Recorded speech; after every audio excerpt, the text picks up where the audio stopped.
welcome back everyone to OpenLine. We are talking with Dr. Carole Bucy, Davidson County's historian, about some older buildings that are now gone and just the need to protect the old buildings that we have. And I just love having you on. It's like a history lesson. We go back in time and you have some old pictures here of buildings that we lost that, and you're telling us the story behind them. And so the next one here is the Governor's Mansion on West End.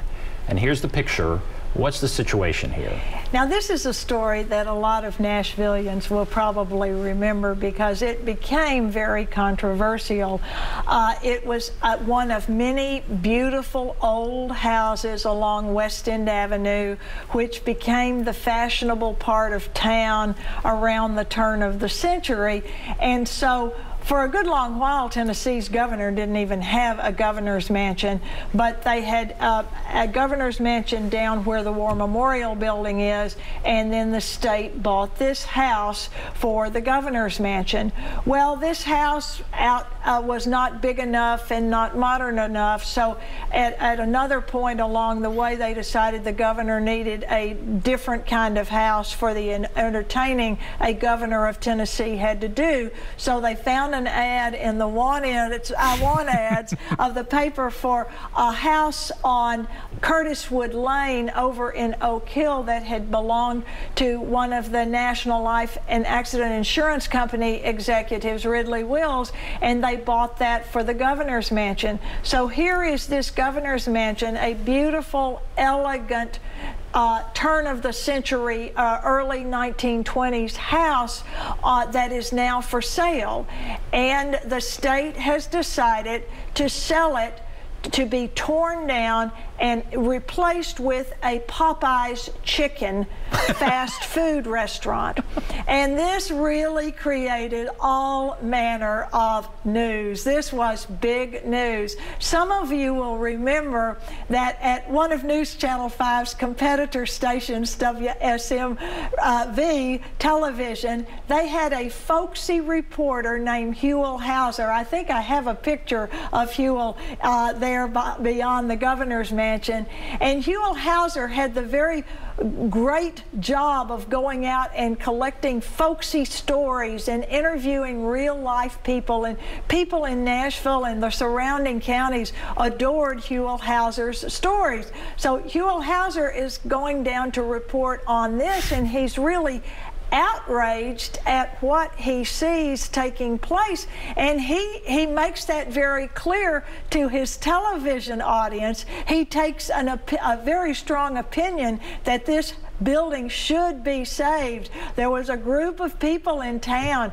who were valiantly trying, business leaders, to save this house. There was a member of the Metro Council, Charles French, on this committee trying to save this house, but the deal had been cut. And so Huell Hauser actually wrote a long letter that was in a local publication of how bad this was for Nashville. Well, guess what happened to Huell Hauser?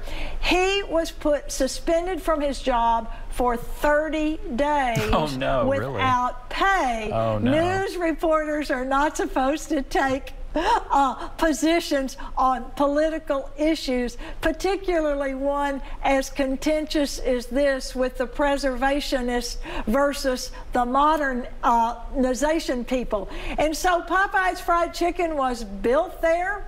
I think it lasted about 3 or possibly 4 years. It did not do too well along there, but this house was long since gone. And it is, if you know where the Vanderbilt Plaza Hotel is and the Caterpillar office building, it was right along in that block where this house was, and it was a great loss to the city because not only was that house there, there was a row of other houses, and all of those houses are now gone. I think Joy's Florist has possibly a part of one of those houses. That's an amazing story. I mean, that's tough. A Popeye's chicken. I mean, that's. I mean, there's progress, and then there's Popeyes. I mean, that's very funny. It's sad, but funny. It's sad, but funny. All right, I think we have a minute left, so I don't know if we can go into another thing. But bottom line, you know, what do you want people to take away? I love when you come on here, tell stories, that kind of thing. What do you want people to take away? Yeah, with 1 minute left. I want people in Nashville to be aware of their surroundings.